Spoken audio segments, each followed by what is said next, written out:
Mul ei ole veel erilist aimu, kuhu see video minema hakkab. Kõik räägivad, et nad hakkavad nüüd hiinlasteks. Meil on siin Chinese baddie number 1, Chinese baddie number 2. Me cosplayme lesbipaari, kes on oma esimese kodu just koos soetanud. I am done. Ma ei lähe võib-olla enam kunagi elustrenni. Jah, ta kuulab reede õhtul enne balletietendusele minekut Kuku raadiot, kui ta teeb oma meiki. Ma lähen täna tegelikult ühe telesaate võttele. Me alustame esmaspäeva näomaskiga, ühtlasi mu hing vajab seda. See on pingeline. Maria Rannaväli, tere tulemast!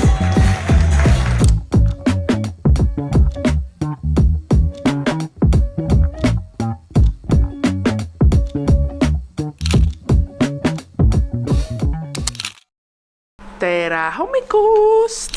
Kui ma olen teiega päris aus, siis mul ei ole veel erilist aimu, kuhu see video minema hakkab. Tuleviku Maria teab, mis sellest vlogist saab. Maria hetkel ärkas ülesse. Teen hommikusööki. Ma tegelikult olin terve nädalavahetuse haige. Võib-olla seda on natukene kuulda minu häälest. Ma endiselt tervenen.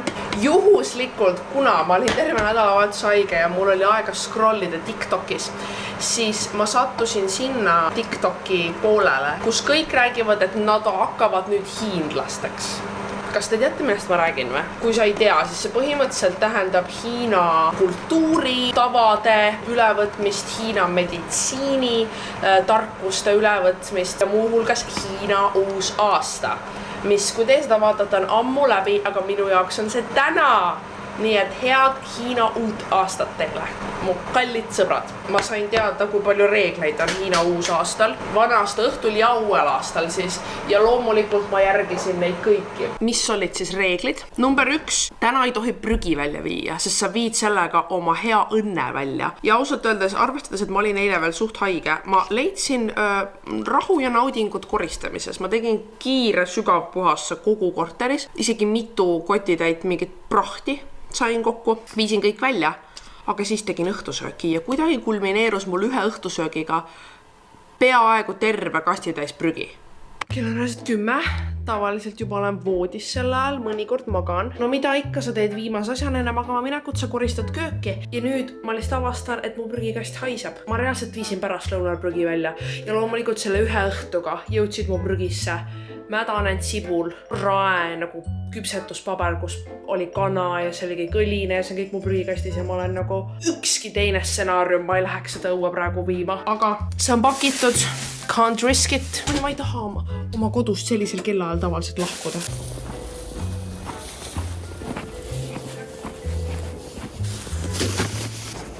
Reegel number 2, kanda punast. Eriti, kui sa oled sündinud tulihobuse aastal, mida mina olen, 2002. Mul on isegi punased kõrvarõngad juba kõrvas. Mulle praegu meenus, et putru vist ei tohtinud ka süüa. Või nagu mingid söögireeglid olid neil ka.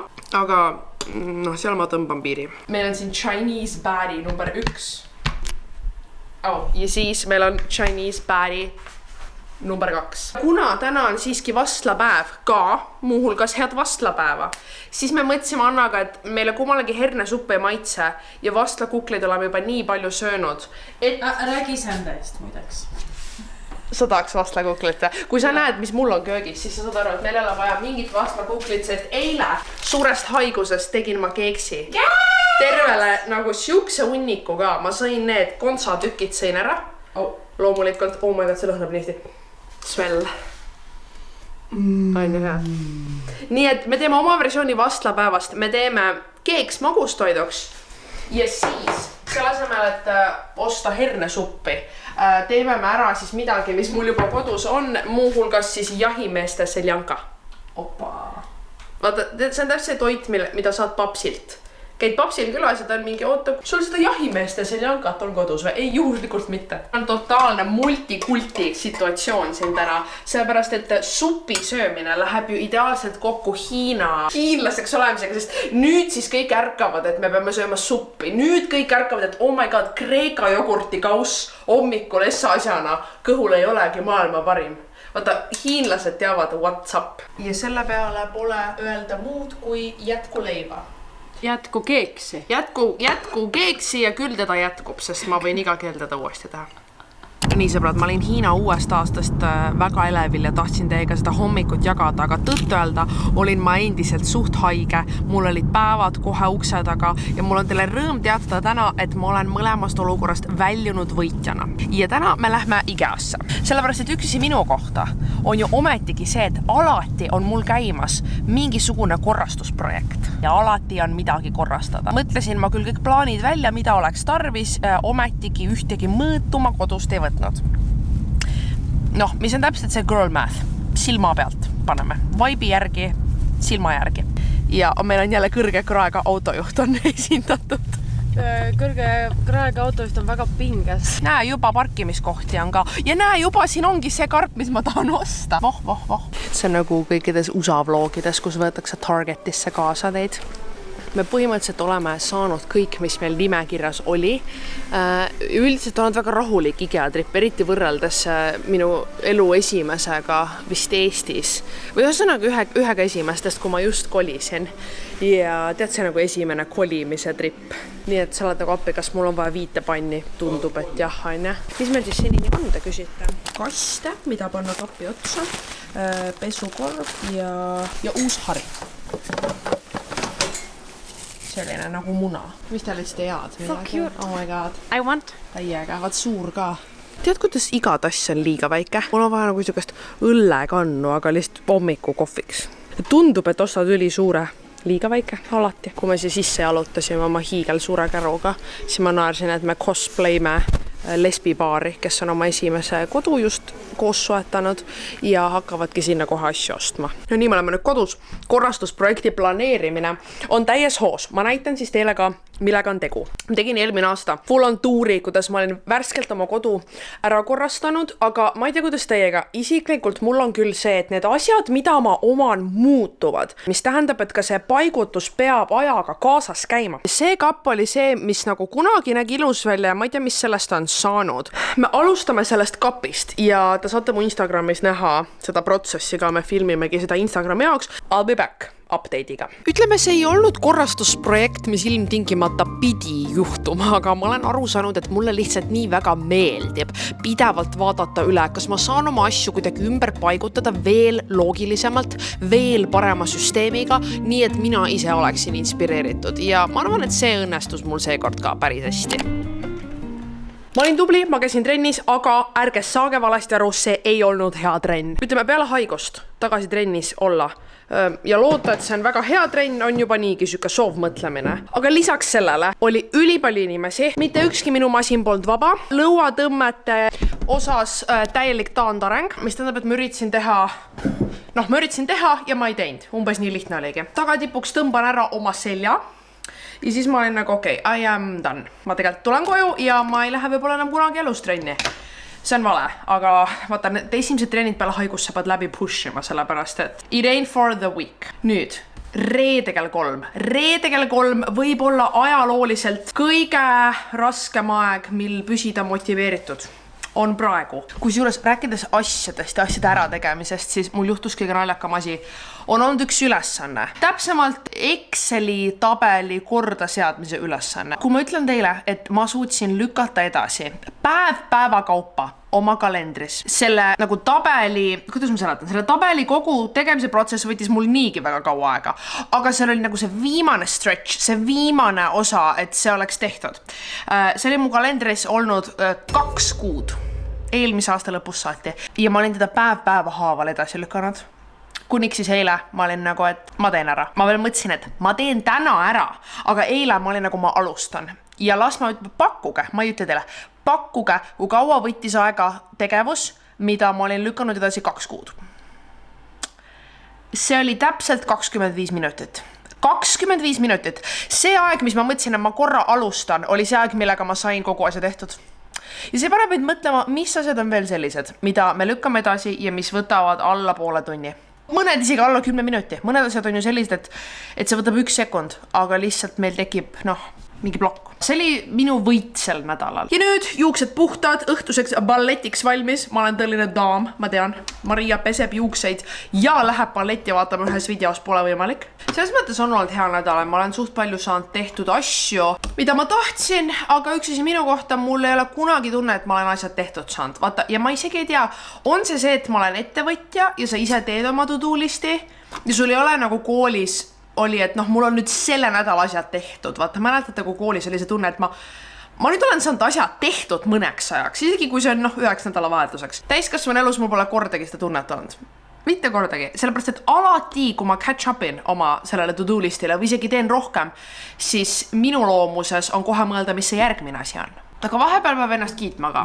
Nii et mul on tunne, et see eelmine storytime näitab väga hästi seda minu kohta, et ma töötan kõige paremini surve all, aga täpselt piisava surve all, sellepärast, et kohe, kui ma tunnen ennast liiga survestatult, siis ma ei saa mitte midagi tehtud. Aga mingite asjadega ma olen alla andnud nagu varem alustamise, sest ma tean, et ma lükkan seda nagu mingi kriitilise piirini edasi. Nii et tänane päeva küsimus, andke teada, kas te olete pigem viimasel minutil asjade tegija või te olete üks nendest imelistest inimestest, kes tõesti saavad asjadega varakult alustada ja ette ära teha asjad. No nii, kriitiline töö tänaseks on tehtud. Kas te olete valmis kohtuma Maria daamiliku alter egoga, kes on valmis minema balletti vaatama? Okei.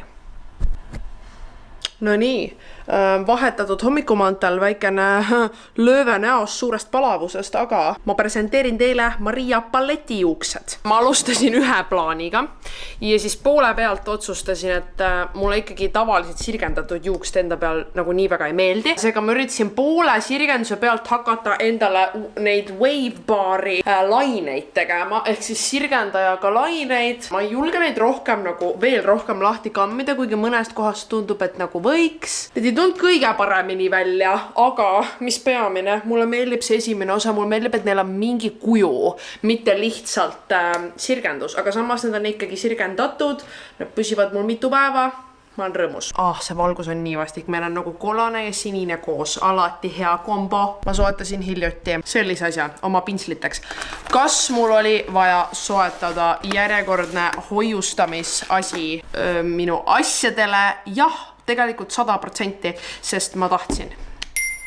Ja saad isegi nagu niimoodi panna ühte ja teise ja siis jälle kokku panna. Ühtlasi ma tunnen ennast nagu natukene professionaalne meigikunstnik, sest kas neil ei ole alati sellist asjad? Nüüd timelapse minu meigist ja ma kuulan samal ajal podcasti, sest ma ei suuda ühtki hetk oma elus olla vaikuses. Kuku raadios välja öeldud seisukohad ei pea ühtima Kuku Jah, ta kuulab reede õhtul enne balleti etendusele minekut Kuku raadiot, kui ta teeb oma meiki. Okei, ma kuulan Poliitika Guru, kui teil on vaja teada. Ma kuulan Poliitika Guru podcasti. Radio seisukohtadega.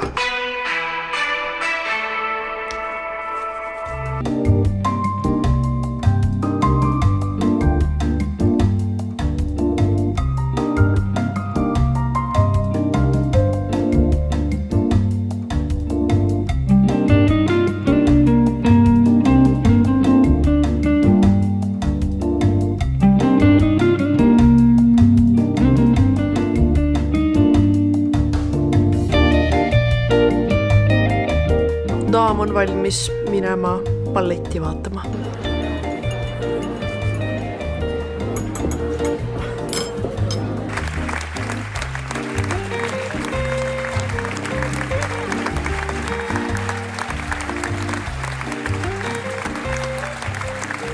Tere hommikust! Lähme vannituppa. Teate miks? Sest mul huugab seal toas mitte ainult tolmuimeja, aga ka pesumasin. Lärmakas esmaspäeva hommik Maria majapidamises ja nagu te kuulsite, tõesti on käes esmaspäev. Ma võtsin nädalavahetusel puhkamist väga tõsiselt. Ma olin pühapäeva põhimõtteliselt terve päev telefoni vaba. Reedel käisime balletis. Ma tõesti puhkasin, mis on totaalselt irooniline, sest ma mõtlen, et mille jaoks ma seda kõike tegin. Ainult selleks, et täna öösel pühapäev vastu esmaspäeva magada nagu mingi 1 tund. sest mul oli ärevus. Minu ärevus spetsiifiliselt on väga palju seotud unetusega, sest mul on unetuid episoode olnud viimastel aastatel päris palju. Mul on nagu see terviseärevus, mis on konkreetselt seotud unega. Mul on kogu aeg nagu mure, sellepärast et ma ei maga piisavalt. Ja reaalselt käisin perearsti juures. No nüüd me läheme full minu haiguslukku, mida ma ei plaaninud teha. Aga lühidalt käisin perearsti juures ja olin nagu, et miks ma kogu aeg haige olen. Ja ta oli mingi, et sa pead lihtsalt magama veel rohkem ja veel paremini. Ja ma olen nagu tore. Miski ei tekita minus rohkem ärevust kui see. Vaata nüüd mul on nii palju seda unetust olnud, et ma oskan panna erinevaid hindeid. Ja ma tunnen, et see ei ole see kõige hullem variant, et tõenäoliselt ma ikkagi natuke doze offisin, nagu öösel natukene magasin. Ei tundunud, aga mul ei ole seda kõige hullemat peavalu ja kohinat ja nagu silmade kuivust, mis on positiivne. Ma lähen täna tegelikult ühe telesaate võttele. Seega me alustame esmaspäeva näomaskiga, ühtlasi mu hing vajab seda. Näomask aitab ikka kaasa. Oh my god, ma pean see nädal veel ühe korra telekasse minema, sest ma lähen Terevisiooni päev peale vabariigi aastapäeva kommenteerima presidendi kõne. Mis tähendab, et mitte ainult ma ei pea kolmapäeval kell 7 hommikul nägema normaalne välja, vaid ma pean presidendi kõne erilise tähelepanelikkusega kuulama. Nüüd, kui ma efektiivselt ei saa eriti hästi rääkida, räägin teiega uuesti, kui mask on tehtud. No nii, toimunud on suur glow up. Ahvist on saanud inimene. Viimane klipp, ma olin kodus juuksed sassis näomask peas. Oleme jõudnud Postimehe majja ja ma sain ka infot, et ma tohin kergitada saladuseloori, mis saatega on tegu. See on see suitsusaade ometigi, kelle suu suitseb, kus siis, kui te pole näinud, 2 tiimi võistlevad ja osalejad räägivad erinevaid lugusid ja siis teine pool peab ära arvama, kas ma räägin tõtt või ma valetan. Ma just sain teada, mis need minu lood lõpuks valiti ja kuidas see kõik on ja ma olen väga level. Ma naarsin kõva häälega. Tuleb siis selline vaata. Davai, väga hea. Väga hea. See kontseptsioon, et sa üldse potentsiaalselt räägid mingit lugu ja teine tiim nagu usub või ei usu või küsitleb, see on pingeline. See paneb mind mõtlema, et Anna, kui sa peaksid 1-10 hindama minu valetamisoskust. 3. 3! 1 on väga halb ja 10 on väga hea. Kas sa ise ütled alati, et sa ei oska valetada ja sa ei taha valetada, nii et minu hinnang on väga jah, aga lõpuks see saade pole isegi ainult about valetamine, see on lihtsalt loo rääkimine. Noh, et ja, et kas nagu, ma loodaks, ma panustan selle peale. Mul on nüüd asi selge, kuidas hakkab käima, aga hinda siis anna minu istumisasendit, et anti juhis, et ma pean olema mugavalt seega. Öelge nüüd, kas, no vaata, mina mõtlen, olen aktiivselt mängus, vaata, käed laua peal, keha ettepoole. Samas ei taha lösutada liiga palju, aga peab tundma mugavalt end. Mis sa arvad? Nii on hea. Nii on hea, jah. Vaat see nagu raadios, et sa seisad püsti, sa ei istu, et sul energia säiliks, on ja? Ei, niimoodi on. Noh? Jõukad karakterist kinni sinu puhul see, mis toetus ette on hästi palju atraktiivsem. Okei. No võt. Tundub, et lösutamine jääb ära täna. Maria Rannaväli, tere tulemast! Seal võis olla võib-olla selline liigutus. Jooks oli ka natuke karakteris, et umbes nagu niimoodi. Ja siis hundiratas oli ka seda ma tegi hundiratast. No nii, ma olen nüüd kodus tagasi. Selle saate salvestus läks mega hästi. Need peaksid nüüd märtsis ja aprillis need osad ülesse ka minema, nii et loodetavasti varsti saate Kanal 2 vaadata ka. Arvestades veel seda, et ma ei olnud öösel maganud absoluutselt mitte, siis võib väga rahule jääda kogu selle kogemusega ja oli väga tore. Ma arvan, et siinkohal on paras aeg tõmmata meie nädala vlogi otsad kokku, sest põhimõtteliselt sellega saigi täpselt nädala jagu tegemisi mul teile näidatud. Vahelduseks sai selline nädala vlogi stiil, mis ma loodan, et teile meeldis, võite alati muidugi tagasisidet jagada. Minu meelest vahelduseks oli päris tore. Näeme teiega järgmisel nädalal jälle. Meil on ka midagi natukene teistsugust plaanis selle jaoks, mis ma arvan, et teile võiks väga meeldida. Nii et olge tublid ja näeme teiega juba järgmisel nädalal jälle. Bye. Bye, bye, bye.